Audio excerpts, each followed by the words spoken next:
Hello, beautiful souls of light. Thank you for joining us once again as we all journey through this consciousness field of pure oneness, of love that we are fundamentally. And each of us having our beautiful little authentic pixel that we've been talking a lot about, having that in our home location, where we can feel at home wherever we are, whenever we are. We just bring our focused awareness, our focused attention. And again, that's the tip of the vortex. We bring that to our heart center whenever we need to realign, come back to center. And I'm here again in beautiful Sedona. I'm here now in such a really incredible way. I hope you all are able to really fully align with the moment and being present and remembering this is a video game, this is an avatar, and we're meant to sort of embody it as if we were playing a 3D virtual reality, and we get to choose how we want our avatar to learn and grow, to move across space and time, across these seemingly empty fields that are really filled with activity. But we play this game of an illusion where we have time to flow through and we have space to flow through. So feeling gratitude that we have this fun game to play, because everything one as one consciousness, as pure love. It's very peaceful, everything's perfect all the time, and the part of ourselves that is that one infinite creator, that is God, source, love, just one pure consciousness, quite frankly gets a little bored with peace and everything being perfect and nothing really existing. So here we are in this game of separation, this illusion of separation, where we each get to have authority over our own little one single authentic pixel that is a unique expression of that one single consciousness. And I really more and more am just shifting to seeing our eyes and our point of view as one lens with amongst infinite lenses of this one infinite creator wanting to play with itself and see itself through different pairs of eyes, as opposed to just that one all-knowing consciousness. Let's play a game of forgetting, and we forget for a moment that we're all one, and we get to experience this illusion of separation of, oh, I get to choose where my body goes and what I do. So hoping that you all are feeling, hope that you're feeling what you choose to feel and what you want to feel. And if you are choosing to feel more peace, I hope that that is entering your life. And when we see ourselves at peace in our mind's eye ahead of time, just a short amount of time, seeing ourselves as we hope to be, even just little amounts of time when we have the moment, you're waiting in line, you're bored, okay, we can just tap in and connect to ourselves and see the future version of us in whichever state of mind that we're wanting more of. Sometimes I want more laughter, and I love laughing really, really, really hard and getting the therapy of that. And so I like putting my intention into that. And every once in a while I think, gosh, I haven't laughed enough lately. I want to laugh more. And you just see myself laughing really, really hard, and just the joy that from those types of moments. And I actually did get that opportunity last night. We were gathered making music and talking, and somehow Sasquatch came up. It's been coming up a lot lately. And there was a man that told us the most amazing story ever, but it was also so hilarious. And I'm not going to retell it here. Maybe we can get that story to you all somehow. But being here in Sedona, it's one of the places that I've had numerous Sasquatch encounters already. And when I say encounter, it's usually hearing them, and sometimes hearing them at a distance. But let's see, 3 nights ago, I was parked at the spot that I've been parking in nature with lots of crickets and just beautiful quiet and peace. And I woke up in the middle of the night and was hearing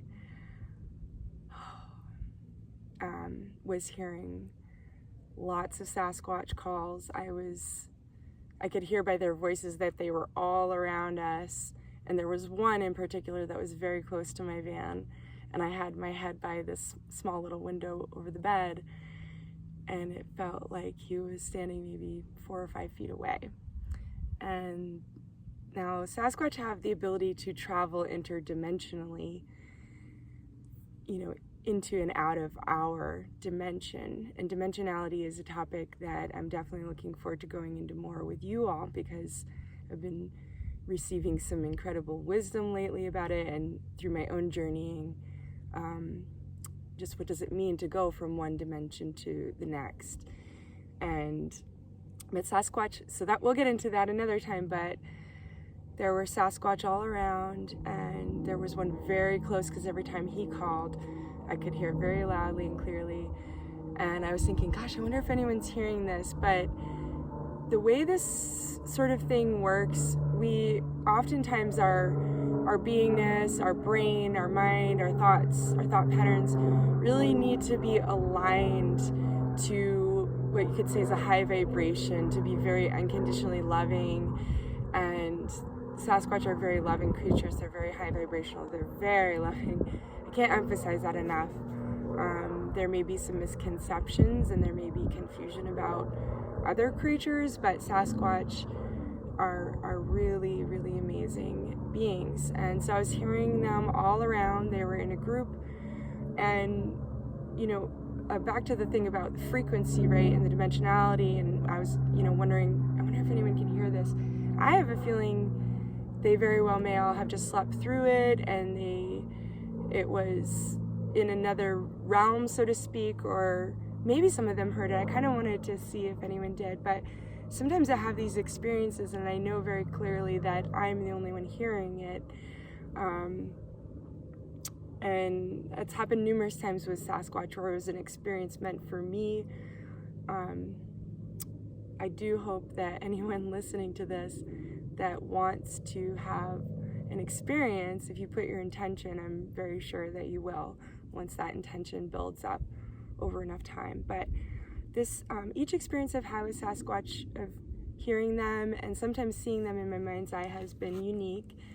But this one the other night, the unique part about it, there's usually just something that's super special. It was really special that I felt they were closer to me than I've ever been, before. They were physically closer to me. I mean, I can tell the distance based on the call, the voice, just like you could, and anytime you hear something, you can sort of tell the distance often by the sound and the location where it's coming from. So I was very much sensing them all around me, but the one that was very close, really they were all quite close, but there was one that was just, again, maybe 3 to 6 feet away, and I could hear his voice very clearly. And so that part was unique, but also at the end, their voice would swoop up in like a sine curve. I kept seeing a C in my mind. I kept seeing it very clearly because their voice would do a whoop, whoop. I'm trying to see if I can do it, but something along those lines. And every time I heard one of them, they were all doing that call, and it's the first time I've ever heard that specific call. Very, very distinct in my mind. And each time I would hear one of them do it, I would see in my mind's eye the shape of the sound in a perfect C, like a sine wave, when they were doing that sound. And, I was in sort of this semi-sleep state, but yet very aware of what I was hearing and what I was experiencing in that moment. And I have had other Sasquatch experiences where I can see them in my mind's eye, maybe their outline or whatnot, but this was unique. I was seeing their voices take that shape of the C curve, and they were all doing it. It was like a unique call. So I'm really grateful whenever I have one of these experiences. It's so unexpected every time.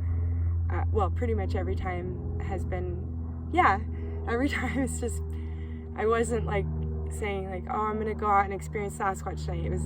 It was never like that. It was, it's always been sort of pretty spontaneous, and many of the experiences have been on my own, but I've been able to initiate people, and I was initiated. The first time I heard them, it was with people who had already experienced them and knew their energy, knew their loving, knew it's a beautiful thing. And so yeah, Sasquatch energy, they're just really amazing creatures. And there's some people that really know a lot about them and have them on their property and leave gifts for them and receive gifts and know quite a bit more than I do. So I'm looking forward to talking to more of those people. And I'm just very, very grateful to be here now. I hope you all can open your hearts and just feel grateful for this now moment, because being present in the now, you know, if there was like one technique that you were going to use to help yourself evolve as a consciousness and you only had to choose one, that's a really great one, because this now moment is all that's ever real. And I've said this before, but I can use the reminders just as much as anyone that the past and the future are happening now.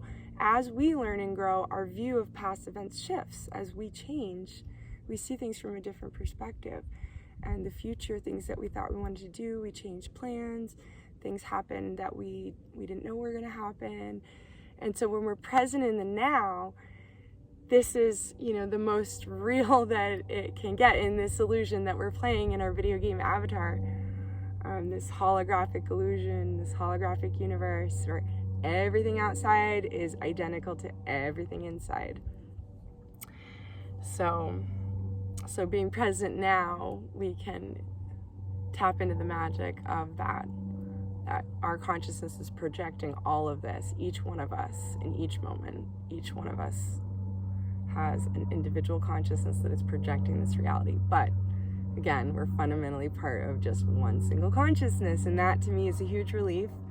And to know that that consciousness is the same as love, that's a huge relief. It means love is the most powerful weapon, and because it is the fundamental nature of everything. And so it's sort of just bringing something, an illusion that we don't like, bringing it back to that state of love and just saying, well, I know that that is love fundamentally, so I'm going to choose to love that no matter how, and it's hard at times, but when it's hard, that means we're really growing typically. And along those lines, I really feel that humanity is moving into an age where we can learn from bliss. We don't need to learn from pain anymore. And that brings me to this. I suppose I'll share with you all something that can be painful for people. I had this part of my tattoo already from 3 separate tattoo artists. It started as a circle, and then I added the triangle, and then I added lines coming out, but they ended right here. You might have noticed it on other videos. I finally found the tattoo artist to continue the tattoo ceremonially, and using just a very simple formula with charcoal, activated charcoal powder, and perfumer's alcohol, and then a little bit of really special water. And so all the supplies came together. I had set the intention a while ago that, when I learned about ceremonial tattooing from the Maori, because I started to look into it, I said, I think there's another experience that's that we can access if we're wanting to create body art. I'm just very, very thrilled that I was able to meet this wonderful woman, Eliana, spend time with her son, got to teach him the wand making that I showed you all in the last video, the wands. And just these synchronistic encounters that happen when we put our intention out. But it was really lovely. We did ceremony by the stream, and we said prayers, and this is very intentional. And it was a different experience for me receiving it, and this time more than any I was able to really go into the pain. And sometimes if we try to avoid pain, it can just be more uncomfortable. But I find that if I go into it with my mind, and what I found myself asking yesterday was, okay, I can take it, okay, it's getting more. And I'd ask myself, is it going to be deeper? But I was ready for it. And then it was a curiosity, oh, is this pain going to go further or which direction? It was very neutral, and it was, it just felt like a very transformative experience, and helped me to just let go of maybe some things, some parts of my avatar, identities, characters that I've played with my avatar that are like, just don't really feel like me anymore, and sort of letting those parts go. Letting go, whether it's physical belongings or things that we're used to doing that we just don't enjoy anymore, and you're like, yeah, that was me for a while and it's not me now. So putting our intention and just seeing ourselves in the life that is like our dream life, and that becomes our compass, our template, our guide, so that during the day when we make decisions, we're flowing towards the experience that we choose, and that is... All right, it seems like the desert sun is a little too warm for my phone at the moment, so I'm just gonna wrap this up. That final thought, that by continuously envisioning the life that we choose to lead, then envisioning it ahead of time during our day, we naturally can make those little micro decisions that are helping steer us towards where we want to go. So I'll leave you all with that. I'm gonna go stitch this together and upload this to the tube. And yeah, so much love to you all. This is a popular spot here. There was actually a wedding when I arrived first thing, and just trying to give them space for their little wedding. Lots of weddings here lately. So much love to you all. This is my van Mervin. You can get a little peek. Still planning to give you all a tour the next chance I get to clean it all out and show you all Mervin, my van Mervin. So much love to you all, beautiful pixels of light that you are. Thank you for being here now on our planet when things are changing. But it's an exciting future. It really is. It's exciting now. And let's just be present in the now and just feel that joy in our hearts if we want to. I love feeling joy in my heart. I hope you do too. Okay. So much love to you all. We'll talk soon.